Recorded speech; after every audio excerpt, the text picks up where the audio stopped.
राजस्थान के झुंझुनू जिले में स्थित भालोट गांव अपनी सादगी और शांति के लिए मशहूर था। यहाँ के लोग आपस में मिलजुल कर रहते थे और हर कोई एक दूसरे की मदद करने के लिए तैयार रहता था। इस गांव में भानाराम नाम का एक बुजुर्ग व्यक्ति रहता था, जो अपने ईमानदारी और नेकदिल स्वभाव के कारण गांव भर में सम्मानित था। उसकी पत्नी का देहांत कई साल पहले हो चुका था और अब वह अपने बेटे सुरेश और बहू पायल के साथ रहता था। भानाराम के लिए उसके परिवार की खुशियां ही उसकी सबसे बड़ी संपत्ति थी। सुरेश एक मेहनती व्यक्ति था और उसने शहर में नौकरी कर अपने परिवार की जिम्मेदारियों को निभाने का बीड़ा उठाया था। पायल, उसकी पत्नी, गांव में ही रहती और घर के सारे काम संभालती थी। बाहर से देखने पर उनका परिवार एक आदर्श परिवार की तरह लगता था, लेकिन अंदर ही अंदर एक गंभीर समस्या पनप रही थी। भानाराम का बेटा सुरेश शहर में नौकरी करता था और अक्सर घर से बाहर रहता था। इस बीच पायल का दिल गांव के ही एक युवक रामू पर आ गया था। दोनों का प्रेम धीरे धीरे बढ़ता गया और एक दिन उन्होंने अपने रिश्ते को छुपाकर रखने का फैसला किया। पायल और रामू की मुलाकातें धीरे धीरे बढ़ने लगी और वे दोनों एक दूसरे के बिना जीवन की कल्पना भी नहीं कर सकते थे। रामू गांव में एक मेहनती और चतुर व्यक्ति के रूप में जाना जाता था। उसने पायल के दिल को अपने सहज और प्रेमपूर्ण व्यवहार से जीत लिया था। पायल, जो कि घर की जिम्मेदारियों और अकेलेपन से तंग आ चुकी थी, रामू के साथ अपने जीवन की नई राह देखने लगी।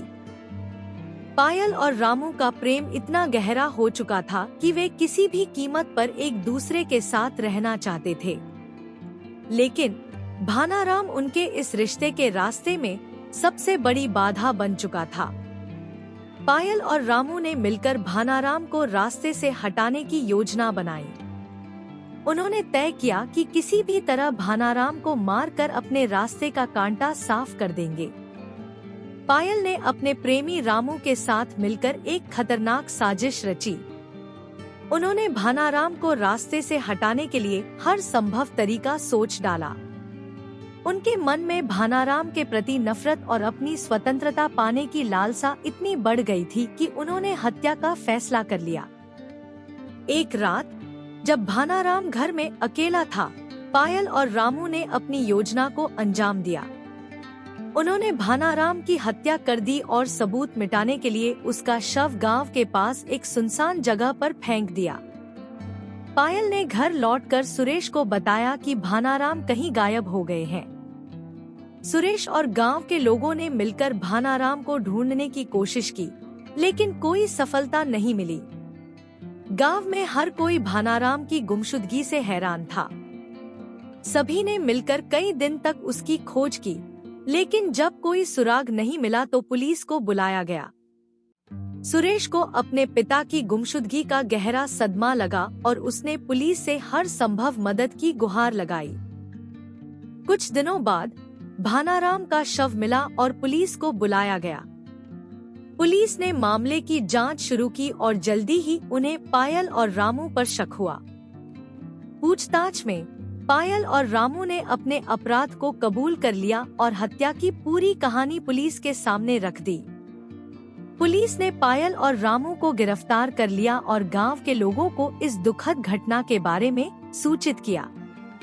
गांव के लोग इस घटना से स्तब्ध थे और सभी ने मिलकर न्याय की मांग की। पायल और रामू की गिरफ्तारी ने गांव में हलचल मचा दी। हर किसी को यह विश्वास नहीं हो रहा था कि पायल और रामू ऐसा घिनौना काम कर सकते हैं। अदालत में सुनवाई के बाद पायल और रामू को उनके अपराध के लिए सख्त सजा दी गई। भानाराम के परिवार और गांव को न्याय मिला, लेकिन इस घटना ने सभी को एक गहरा सदमा दिया। सुरेश ने अपने पिता की याद में एक मंदिर का निर्माण कराया, जहां गांव के लोग आकर प्रार्थना करते थे। इस मंदिर ने गांव को फिर से एकजुट कर दिया और सभी ने मिलकर एक नई शुरुआत की। यह कहानी हमें यह सिखाती है कि प्रेम और विश्वास में जब छल और धोखा शामिल हो जाता है, तो उसके परिणाम कितने भयंकर हो सकते हैं। पायल और रामू की कहानी ने यह साबित कर दिया कि सच्चा प्रेम और सच्चाई ही एक सुखी और संतुष्ट जीवन का आधार हो सकते हैं। भानाराम की याद में गांव ने एक नई शुरुआत की और सभी ने मिलकर एक दूसरे के साथ मिलकर रहना सीख लिया।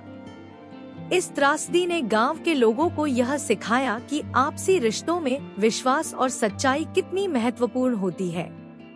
अब भालोट गांव अपने पुराने जख्मों को भरकर एक नई दिशा में आगे बढ़ रहा है, जहां हर किसी के दिल में भानाराम की यादें हमेशा बसी रहेंगी।